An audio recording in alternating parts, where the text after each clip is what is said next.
Hello students, does everyone have access to the court? हर कोई जा सकता है कोर्ट में, क्योंकि every citizen has a right to justice through the courts.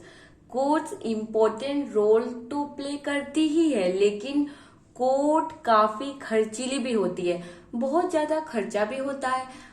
अगर कोई सिटीजन बिलीव करता है उनका राइट वायलेशन हो रहा है, तो उसका राइट नहीं मिल रहा है, तो वो कोर्ट जा सकता है जस्टिस के लिए।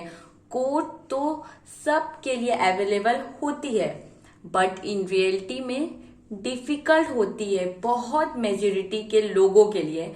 जो लोग पढ़े लिखे नहीं है और डेली काम करने में डिपेंड करते हैं, उनके लिए तो कोर्ट जाना काफी मुश्किल काम है। 1980s में सुप्रीम कोर्ट ने सोचा पब्लिक इंटरेस्ट लिटिगेशन या फिर PIL, मेनली हाई कोर्ट में इसको सुना जाता है। जिस इंसान को न्याय लेना है, जरूरी नहीं वही पिटीशन फाइल करे, कोई भी कर सकता है।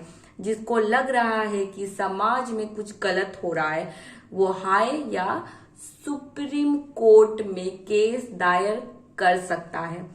जिसका राइट छीना गया है उसके लिए कोई भी केस कर सकता है कोर्ट में। लीगल प्रोसेस को काफी सिंपल कर दिया गया है। अगर एक लेटर भी या टेलीग्राम दे दिया जाए तो सुप्रीम कोर्ट या हाई कोर्ट में तो उसको PIL मान लिया जाएगा। In the earlier years PIL was used to secure justice on a large number of issues such as bonded labor। फिर रिलीज कर देता था बिहार में जो अंदर कैदी है। कैदी मीन्स, एक एग्जांपल देखते हैं। सपोज करिए एक किसी ने दुकान से चिप्स का पैकेट चुरा लिया, उसके खिलाफ रिपोर्ट हो गई, पर उसको 6 मंथ का जेल होना था। वो साल भर पड़े रहते थे जेल में, उनको पता ही नहीं था कि उनके ऊपर केस चल रही है।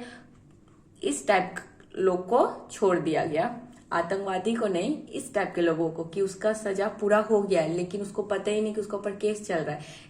जब PIL आया तो सबको पता लगा, तो उसको रिलीज कर दिया, छोड़ दिया।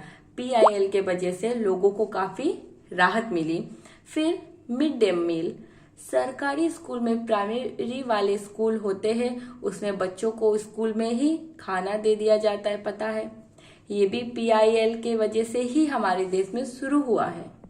कॉमन पर्सन के लिए जस्टिस का गेट खोल दिया है PIL ने। फंडामेंटल राइट जो हमें हमारे कॉन्स्टिट्यूशन ने दिए हैं, कोर्ट काफी इंपॉर्टेंट रोल प्ले करती है इंटरप्रेटिंग करने में fundamental rights of citizen. Specifically कौन सा? Article 21, right to life, right to food, right to livelihood, right to health, और भी बहुत सारे हमें दिए गए इसके अंदर। इसके अंदर मिड डे मील स्कीम्स भी आती है। कई बार कोर्ट ऐसे भी जजमेंट दे देती है कि कई बार ऐसा भी लगता है कि जुडिशरी लोगों के खिलाफ ही काम कर रही है। किसी के पास घर नहीं है तभी वो फुटपाथ में सोते हैं, है ना। फिर कोर्ट ने कहा इसको हटाओ फुटपाथ से। अरे भाई क्यों हटाए? हम एक डेमोक्रेसी कंट्री है, अगर कोई फुटपाथ पे सो रहा है तो वो सरकार की गलती है। सरकार ने उनको घर प्रोवाइड क्यों नहीं किया है? उनको हटा के फेंक देना ये बिल्कुल गलत है। अभी इसके और इसके बीच में देखते हैं।